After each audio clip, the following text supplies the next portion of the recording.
Welcome back to the weekly business podcast by Roohi. So today I'm joined by a very exciting guest, Andrew Warner, who is the podcast host of Mixergy. So, hi Andrew, would you be able to kind of give a brief introduction to the audience about who you are and what you do? I'm known for running Mixergy, one of the first podcasts, and it focuses on the tech startup scene. So people like the founders of Airbnb, founders of Dropbox, Twitch, we're all listeners and interviewees. And I recently wrote a book about how I've been leading interviews. It's called Stop Asking Questions, and it's out everywhere. So I was actually just about to ask you if you could share a bit with the audience. Like, could you tell the audience and me a bit about your new book, Stop Asking Questions? You know, one of the things that I discovered as I was doing these interviews is everything that I learned before about conversations was actually nice, but not true. And I'll give you an example. I actually didn't just read How to Win Friends and Influence People. I went to teach the class that that book is based on. I just knocked on Dale Carnegie and Associates office in Manhattan, and I got a job there. I said, I just want to work here for free. I just want to learn from you. And so I said, well, okay, we can't do free, but why don't you take classes? And so I was working for them. I was learning how to have conversations from these people who are phenomenal. And the heart of everything that Dale Carnegie and other people teach you is, if you want to be interesting, be interested first. Just ask people about themselves. And what I discovered is the more I ask people about the things that matter to them, the more they come to life. People love talking about themselves. They love talking about their interests. If I'm interviewing them about a company that they did, they love talking about their company. But where am I in all that? I think that a little bit of selfishness is really important. I told you before we got started that if you really want to have a killer interview with me, tap into what you really want to know. What is it that you're trying to do in life, and what's holding you back, and how can I help you? And the more you ask about that, the more interesting this conversation is to you. And frankly, the more honest it is, and it will bring more out of me. And so I said, if the old way of just being interested in other people is not enough, what is the new way? And as I did these interviews, thousands of interviews, and I paid thousands, I think we calculated it was $38,000 some odd dollars in transcripts, so that I could have every one of my interviews transcribed, so that I can sit down and study after each interview what worked. How did I get that person to open up? How did I get that person to enjoy themselves? What didn't work? And I would just, anytime I found something that worked, I added it to a Google Doc and I copied and pasted the section of the transcript that showed how it worked. Anytime something failed, I said, I've got to figure out a better way. And so I'd spend time doing that. And so now I've got thousands of transcripts all ready for me to study. And then once I decided to sit down and write this book, I pulled out my Google Doc and started adding to it. Now I've got this book that will outlive me, that will be there for my kids when they want to understand, how is dad able to have conversations with strangers all the time? Well, here it is. The handbook's right there. Congrats on the launch of your book. I think it was yesterday or something where you had your official book. So congrats on that. And so for me personally, I think one area where I struggle with a lot is social awkwardness. So I wanted to ask you if you could cover, say, how to overcome social awkwardness in conversations with these high profile people, and how to host interviews that have an impact. Yeah. You know what? I had that situation too. Before being an interviewer, I ran a company that did online greeting cards, and I would sit and work endlessly on my laptop. And I didn't ever have time to go and talk to people. I remember take my laptop to and from work, and on the way home, I would pass on 57th Street, I think it was, a ton of bars that were active with people who were hanging out and talking. And I would just walk past it. And there was a part of me that wished that I could be there and have a good time with them. But I also knew I wouldn't know what to say to a room full of people. I wouldn't know how to go talk to a stranger. And so I just work my way back home and sit and work on my computer, and never learned how to have conversations. And then once I got burned out with that business and we sold it, I said, there's a part of me that feels like it's missing. I want to know how to talk to people. I want to have a relationship. I want to at some point fall in love, get married. And it's not going to happen if I don't know how to have conversations. And so I pushed myself to every night go out and talk to as many people as I could. And it was tough and I sucked. But eventually, if you do something over and over again, you become amazing at it, especially if you do it where, I was going to say, because I'm anal, especially if you get anal about it and you start to study it. And so if I talk to someone and they'd have a beautiful, wonderful conversation, I'd say, well, what was it that I did? And I think about it. And if something didn't work out, I'd say, what can I try next time? And I would just go and try and try and try. And the beauty of doing interviews, Roohi, you get to do that now online. That if you could set up a calendar for yourself where every day you have an interview set, maybe that's a crazy schedule for you. Maybe it's every Wednesday you have an interview schedule for yourself. We just do it over and over again. And at the end of each interview, you say to yourself what worked and what didn't. And I would even say, take a step back. There now, I paid thousands of dollars to have my interviews transcribed. There's now Otter.ai where you can have your transcript done for basically free for what, like $15 a month? I think that if you do that, you start to see what works and what doesn't. And the beauty about having a transcript today is when you listen to your own voice, you judge yourself. When you think about what you did, you judge yourself. When you see it in black and white on a piece of paper, it's much harder on a Google Doc. It's much harder to be critical of yourself, and it's much easier to start to analyze it. And that's useful. Yeah, I think the biggest takeaway here in this segment on social awkwardness and how you also described a bit about your own personal kind of experience with it. So, my big takeaway here was transcription. So, kind of what works and analyzing that all, and then seeing how you can become a better version of yourself and how you can make version 2.0. I think that's a really big takeaway for the audience and also for me. And I will definitely be looking at more ways that I can also transcribe and do more analysis in every podcast recording rather than just booking up podcasts and like not really reviewing anything. And yeah, I think that's a very great point that you shared. So fantastic. I think those are some great points you've shared. So my next question is, so can you tell me a bit more about the types of questions to ask in interviews? I think and by the way, two things on that. Number one, it really helps to not do this all by yourself. If you can find another podcaster where you say to them, I will go over your transcript with you. You go over my transcript with me, and we're going to talk about what worked and didn't work. You're going to find real power there. And by the way, you're a student. I'd be happy to pay for your Otter AI membership so that you and the other person can have your transcriptions done for you for free. I'll pay for it. Let me know what email address you want me to set you up with. I think it's important for you to do that. The other thing you could do is also just see what's worked for me and copy those techniques. And what I did in the book was say, what are repeatable techniques that have worked for me over the years with lots of different types of people. And one of them, for example, is the book is named after, it's stop asking questions. Try it in conversation. Every once in a while, instead of asking a question, say, tell me how you got started. Tell me where you're, whatever it is that you want to know, direct them to tell you that.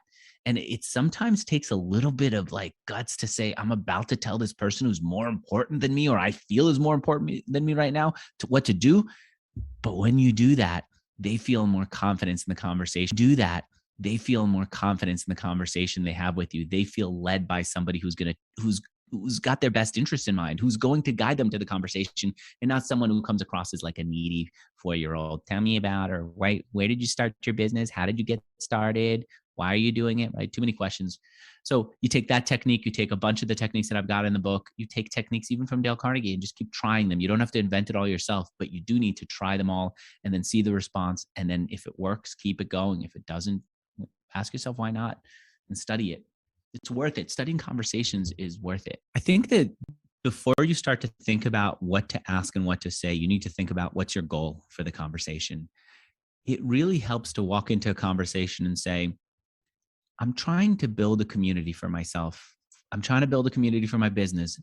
I invited this guest over because they wrote a book about building communities. I'm going to ask them what to do, and then I'm going to imagine myself doing it. And if I could imagine myself getting stuck somewhere, I'm going to bring that up and ask them. And when you do that, then the conversation has real purpose. Then the conversation becomes practical. It becomes interesting for you and for your audience to follow along with. And so before anything else, you got to start with what's the goal for yourself. What am I trying to do here? And while you're at it, ask the person you're talking to, what's the goal for them? Why are they doing this? What do they want out of it? I think that is a fantastic point of kind of establishing what's your goal for the conversation and then what's the goal for them. I think that's a big key takeaway for the audience today. So now I wanted to branch off into the topic of podcasting. So you've been conducting more than 2000 plus interviews. So I wanted to kind of get your insight on podcasting, and I would also first I would like to if you could tell the audience a bit about what was your journey like starting Mixergy podcast. I was organizing these events in Santa Monica with entrepreneurs because I had this vision that if I could start with organizing events in one city, then we could have events for entrepreneurs and business people in other cities. And then we could have this group of people that are all over the country, but also meeting locally with each other. And then this woman, Lynn Langett, sponsored the events. She worked for Microsoft and she was happy with the sponsorship, but she also said, you know, Andrew, people need to see who's coming to your events. And I would do these events at tech startups offices, and there would be new tech entrepreneurs who started to come in. And I could understand what she was going for. But when she told me post it on social media, it didn't feel like that was useful for me to just post pictures. And it didn't feel like it to her either. She challenged me to come up with a better way. And I realized that people who were coming to the events were so interesting. I just needed to interview them so other people could find out who they were. And then I realized something as I did that. I now have the power to ask people who I admire about what they do and how they would answer at how they would deal with my issues. And that was a superpower. And I got to learn and hear stories, the kinds of things that I would want to read in books at night, but they were firsthand directly to me based on my interests. And that's powerful. Years ago, if I would have told you, Roohi, that if you want to learn something, you should go to YouTube, you might have laughed at me. You might have said, that's a little bit too flimsy. If you really want to learn, you need to go to school or you need to get a book. Today, it is not at all unusual for someone like my brother who decided he wanted to work with his hands and replace the toilet in his house on his own. And he had no experience in plumbing, but he wanted to have some kind of physical project around the house. It's not unusual for someone like him to go to YouTube and see how other people do it. And so that's exactly what he did. And that's how he learned it. And so we accept it as a place to learn. I think what we don't yet realize is that other people in one-on-one conversations are even more powerful. To be able to come to them and say, this is what I'm struggling with. This is what I'm trying to do. How did you solve it? What would you do? And do it with not just the average person you have access to just because you happen to live next to them, but to reach out to the person who wrote the book on the topic, to the person who achieved the thing you're trying to achieve. That is unreal. It's literally unprecedented. There's not been a time in human history where we've had this kind of access before the internet. And I would even say before the more social internet, podcasting, and a few other tools that came out today that's available. I think the window's going to close eventually. I'm not pretending, Roohi, that this is going to survive for the next 100 years. I think at some point, billionaires who now come and say, Andrew, I'll do an interview with you on your podcast, they're going to say, this thing is overdone. Why should I bother? They'll do something else.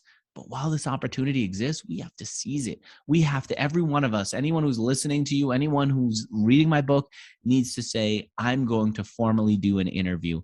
And it could be on a podcast like I do it and you're doing it. It could be on Twitter Spaces. It could be on Clubhouse, which nobody's going to anymore. It could be anywhere, but it needs to happen somewhere. It's too important not to do. It's too powerful to give up. Yeah, I think the biggest takeaway you shared today was the power of interviewing and the power of this opportunity that's there for us to interview other people. And yeah, I think that's a really big takeaway. And so I want to kind of branch off from that now into like any podcasting trends you can share with the audience. Like, where do you see podcasting in, say, the next 5, 10 years from now? I think that at some point we're going to need to have a replacement for podcasting. I think podcasting is going to become like radio, where the more polished, the more professional people will be. But we don't want radio. We want someone who's a little bit less polished, a little bit more unique to us to exist. Um, and we're going to want better discovery. And I think that we're seeing a bunch of apps try to take it on, and none has made it work yet. When I want to listen to audio, like intentionally listen, I'm not going to Twitter Spaces. I'm not going to Clubhouse. I'm going to my podcast app, or I'm going to one of my audiobook apps. But that's a disappointment, because the people who are doing professional podcasts, who have the patience to set it up, are one class of people. We're missing another class of people, the people who are more practitioners. And we don't have an easy way for them to record. We don't have an easy way for them to be discovered. We don't have an easy way for them to be listened to.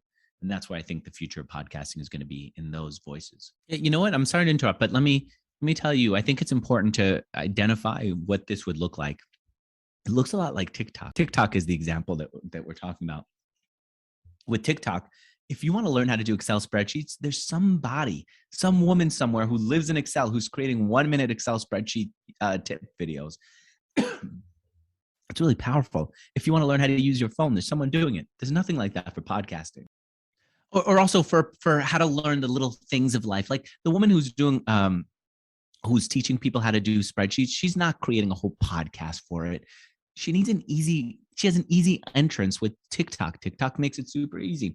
Where's a super easy way to create audio content? It doesn't exist. And the reason that I think that that's a problem is there are a lot of people whose content would be really good, who could really be educational, who we don't have in the audio world. And as a result, I'm stuck listening to the same podcast for years. And there's not enough discoverability, which is another reason why I'm stuck listening to the same things for years.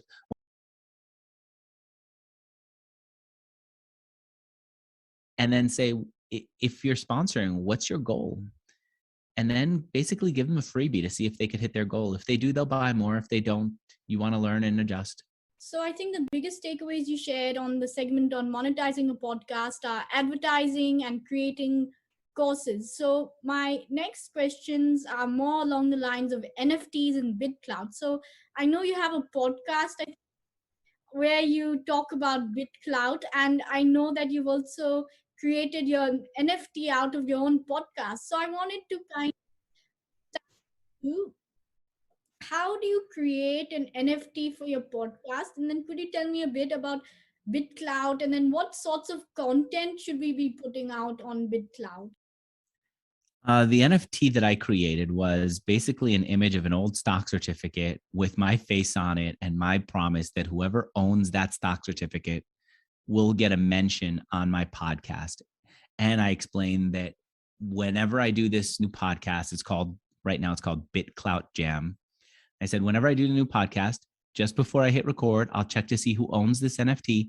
And then I will make a note to myself to talk about that person in the episode. And that'll happen forever for as long as I do that podcast. And I sold it.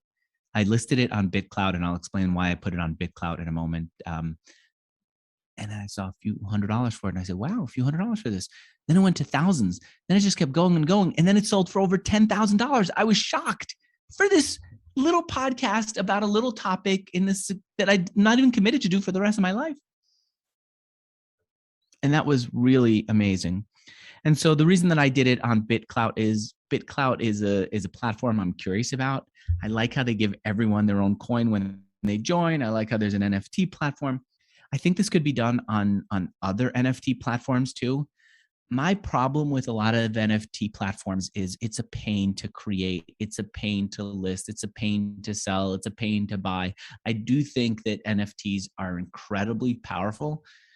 I just think that the systems for buying and selling them is just too frustrating right now.